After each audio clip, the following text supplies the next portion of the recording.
Rasul Paulus dibanding Tuhan Adam di Tesalonika periode dibanding Timotius.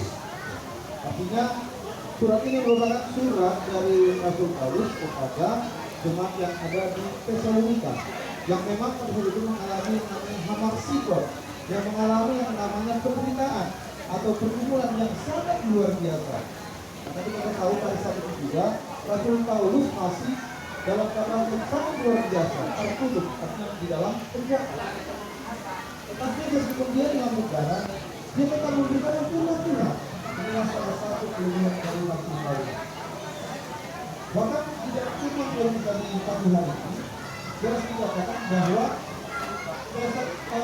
Rasul Paulus memberitakan kepada Tesalonika, jemaat Tesalonika, kepada yang namanya Rasul Paulus yang Timotius. Sama seperti kita sekarang ini. Akan banyak namanya hamarsikot, banyak namanya pergumulan yang tidak kita harus ketahui. Di sini jelas bahwa akan diperkuat yang namanya apostol. Kita katakan tadi bahwa apostol Nasyam sama Nasyam.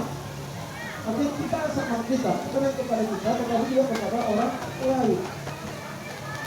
Akan banyak nama berguna, akan nama juga penderitaan.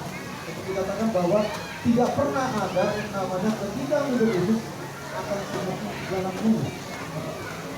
Akan ada namanya jalan berubah, akan namanya jalan-jalan yang namanya tidak baik bagi kita. Tinggal bagaimana ketika kita menghadapi hidup ini, kita harus diberi Tuhan. Jadi saya katakan sebelumnya bahwa tidak akan sama pergumulan yang dihadapi satu yang lain. Sama sekali dia bagaimana di sini begitu banyak umat mereka yang memberulang iman mereka bagaimana.